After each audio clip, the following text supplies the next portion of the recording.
How's it going, everyone? Livid here with information on the new patch that features adventure mode and a whole ton of fixes, quality of life updates, and balance changes. So let's just get right into it. The biggest thing about this update is the brand new adventure mode added to the game. With this, you'll be able to re-roll individual worlds separate from your campaign to hunt down or farm specific areas that you want.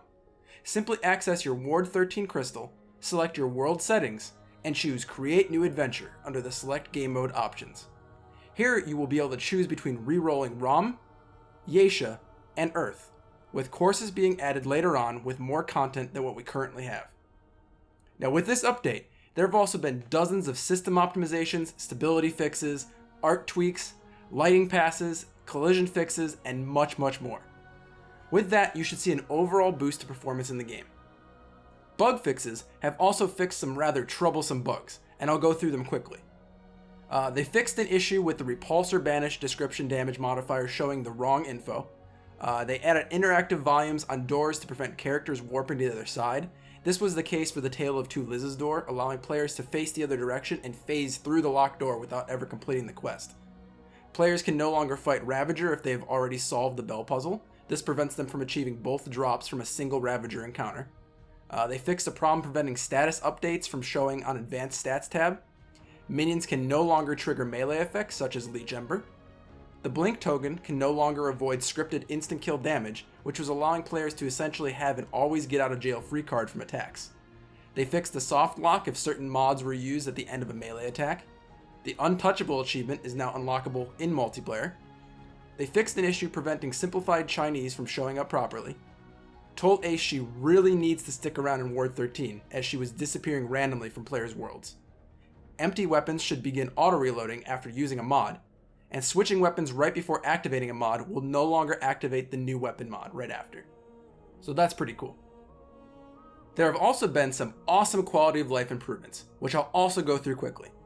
Stamina no longer depletes when navigating through Ward 13. I just want to say thank you for this. They changed the delete character button to a hold, preventing accidental deletion of your characters, so that's pretty good. Added additional analog dead zone settings for gamepad, can be set all the way to 0. They reduced the time it takes for input to become active and to deactivate. Added inverse X option for aiming. Added a VoIP volume setting for PC, also thank you for this gunfire. Added the ability to disable subtitles and audio menu, perfect for those who want to record videos without seeing the text on the screen. Additional matchmaking optimizations. And Dragon Hearts can be used at full health. Basically for the Elder set, which I have a build video coming out soon utilizing that, so I'm super happy about this change. Now, enemies were also adjusted in this update. The general feedback was that Nightmare mode was a bit too bullet spongy, as the updates with this patch are beginning to lay the groundwork for even harder difficulties with bonus rewards.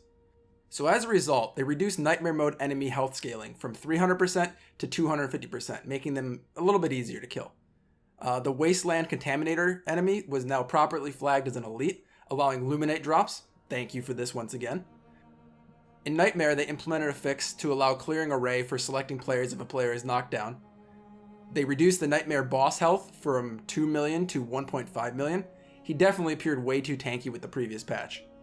Also, they adjusted the damage modifier in Nightmare mode based on the amount of players, so hopefully it's a more challenging experience when you have multiple people together.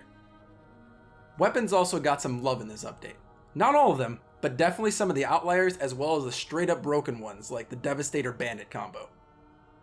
They felt the hunting rifle was in a good spot but wanted to give it a little extra love, so as a result they increased the magazine size from 9 to 10, increased the total capacity from 45 to 50, increased the base crit chance from 5% to 10%, and added a 5% weak spot bonus.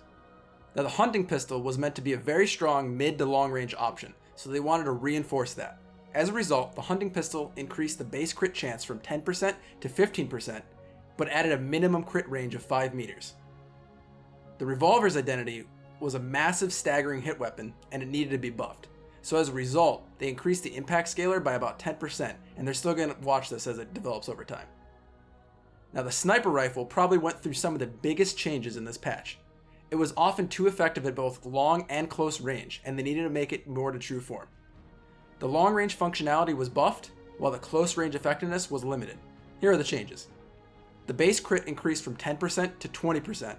They increased the ammo reserves from 25 to 27, increased reload speed by 10%, increased unscoped sway from 0.5 to 0.75, reduced unscoped sway delay by 90%, reduced unscoped sway blend-in time from 2 to 0.75, they drastically reduced scope sway, decreased initial unscoped reticle size by 50%, increased minimum unscoped reticle size from 1 to 1.5, increased minimum unscoped reticle size while moving from 1.5 to 1.75, increased post-firing unscoped reticle decay speed, and added a minimum crit range of 12.5 meters.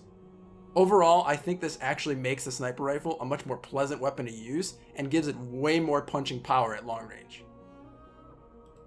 The Chicago Typewriter, one of my favorite guns in this whole game, just got a whole lot better. They increased the damage from 10 to 11, so that adds up with the massive mag size. They reduced the initial reticle size, increased the per shot reticle increment so it shrinks faster, reduced the minimum reticle size so it gets more accurate, and reduced the decay speed so it shrinks slower when not shooting but still does while aiming. The particle accelerator was also adjusted to be on par with the sniper rifle changes.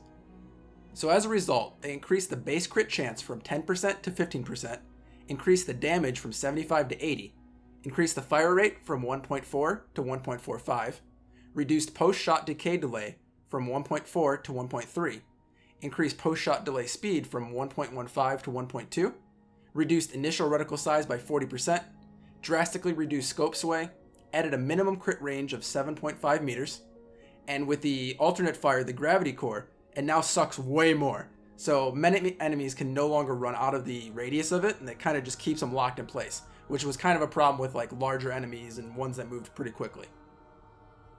Also, the Devastator Bandit interaction was broken. We all realized that right away. It could basically infinitely shoot for ridiculous damage and melt bosses in no time. As a result, the proc now requires multiple target hits to work, instead of all of them on one target.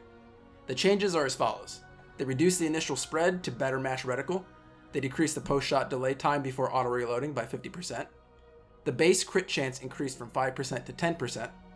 No longer has the 5x chance to proc bandit armor on a single target, which I just mentioned before. Each unique target hit has a chance to proc bandit armor, and they added a minimum crit range of 5 meters. Now, the Defiler is an awesome weapon, but they wanted to make sure it felt on par with other sidearms. So as a result, they increased the ideal range from 10 meters to 12.5 meters. They reduced the reticle size from 2.0 to 1.5. And the alternate radioactive fire volley, the power requirement was reduced from 350 to 300, so it charges much faster. And if they buffed the hunting rifle, then Eye of the Storm needed some loving too. They increased the base crit chance from 5% to 10%, and added a 5% weak spot bonus as well. Now the Hive Cannon was having a little bit difficulty hitting weak spots with its initial blast, so they fixed it while updating the size of the primary fire projectile. They added 20 impact damage to the projectile, which benefits from weak spot modifiers. They increased the primary shot projectile size from 2 to 5 to better match the VFX, and they fixed the description showing actual AoE range of primary fire. The Curse of the Jungle God also got one of the coolest changes. Its alternate fire, the Tentacle Shot, now has life leech on the tentacle hits, since they removed the interaction of minions with Leech Ember. Also, the developers just wanted Spore Bloom to be much more of a boomstick. So, they increased the damage from 160 to 200, increased the pellet count from 7 to 12, less damage loss on a single pellet miss. They increased reticle size for better spread coverage. They increased ideal range from 800 to 1000. They reduced the reload speed, and Spore Shot projectile damage was increased from 50 to 100. And while the World Breaker could break the world, apparently its blast couldn't handle the smallest of breakable objects, so that's fixed now. Item-wise, we got some awesome changes, as well as a brand new item. So if you load up your game and head over to Reggie in Ward 13, you will notice that he now has a trinkets category. He is selling the Ring of the Admiral for a bank-breaking 2 scrap. Go ahead and pick that one up for yourself if you are truly wanting an experience of punishment in this game. This will make you take 300% bonus incoming damage, but give you a 15% ranged and melee damage buff. This will make normal and hard difficulties much harder, but also let you run through them faster. It also makes Nightmare an absolute nightmare. Can't wait to do some runs with this thing personally. Some other item changes included the following. The Cleansing Jewel, when used with the Elder Armor set, cleansing now applies to all allies, which is an awesome change. The Ring of Evasion, they added 1 iframe, so it now has 4 total, and 10% evade speed, making it even easier to dodge things with that ring on. Leech Ember had its leech amount slightly reduced, and it removed it from affecting summons.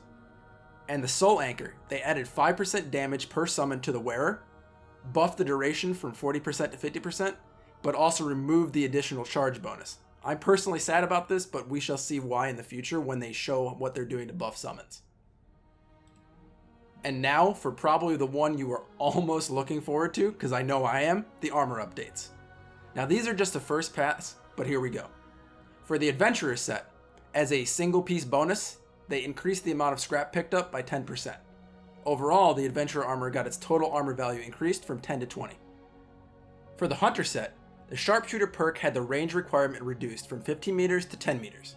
The one piece bonus now grants a 15% damage increase to weak spots, and the total armor value was increased from 19 to 35.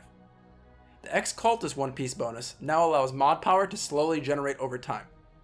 Also, the total armor value was increased once again from 20 to 36. For the Scrapper set, a one piece bonus was added that all stagger damage within challenger range is increased by 20%. The total armor value was also increased from 36 to 60. The Bandit armor was largely unchanged, but the single piece bonus now grants a 25% bonus to ammo that's picked up from the ground. It also had its total armor value increased from 11 to 28. The Elder set's perk, Believer, was buffed overall. Dragonhearts now increase ally damage by 20% for 10 seconds, including all minions. They also added a one piece bonus that makes Dragonhearts heal allies for 50%, including minions, and Dragonhearts heal will now work on NPCs like Liz and the Root Mother at a reduced rate. They also increased the range overall on the armor skill and bonus from 15 to 30 meters, and buffed the total armor value from 13 to 32. The Akari Opportunist perk was changed so that Perfect Dodge increases move, firing, melee, reload, and evade speed by 20% for 7 seconds, giving you that true ninja feel. The one piece bonus will make Perfect Dodge increase all crit chance by 15% for 7 seconds. And in line with everything else, the total armor value was increased from 21 to 37. The Drifter one piece bonus grants a movement speed increase while standing in aim by 25%. It also had the total armor value increased from 28 to 45. The Slayer set's Assassin perk was changed to multiplicative instead of additive, making it even stronger. The one piece bonus will grant a reload speed increase of 10%, and once again the total armor value increased here from 29 to 43. The Twisted set got a single piece bonus, making melee hits steal health from enemies, which is on par with the original Leech Ember values. The total weight value increased from 33 to 55, 50 with the Twisted Mask, and the total armor value increased from 30 to 74, or 62 with the Twisted Mask, giving you a little more incentive to use the Twisted Mask all around. The Osseous set had Bloodlust adjusted so ranged and melee hits against the same target increases damage to that target. The one piece bonus also grants increased fire rate and melee speed by 5%, and the total armor value increased here from 35 to 47. The Radiant set remained largely unchanged, but the single piece bonus grants reduced recoil by 10%. It also even got heavier, changing the total armor value from 51 to 62. And the Void set was massively reworked. Void Power Transfer grants a damage stack every 10 seconds you aren't attacked, to 3 max. Taking damage, however, removes a damage stack and adds a defensive stack, 3 max. The single piece bonus grants slightly increased iframes on all evades by +2.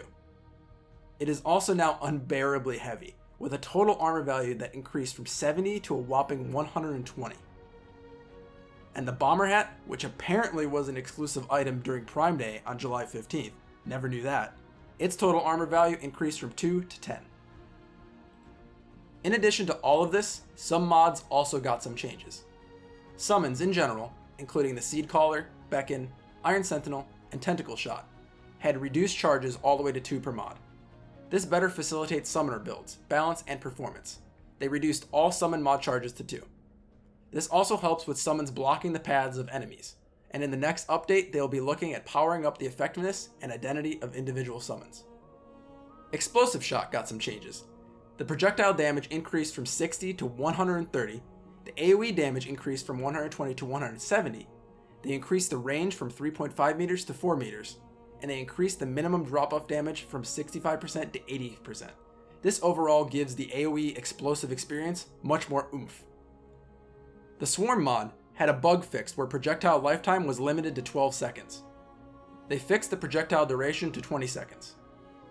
Mender's Aura now works on Liz and the Root Mother at a reduced rate, so you can heal them if need be. Also, the Iron Sentinel will no longer target enemies that it cannot see. Thank goodness for this. That was literally my only issue with the turrets, sometimes getting weird targeting and becoming completely useless. So thanks for dropping by, everyone.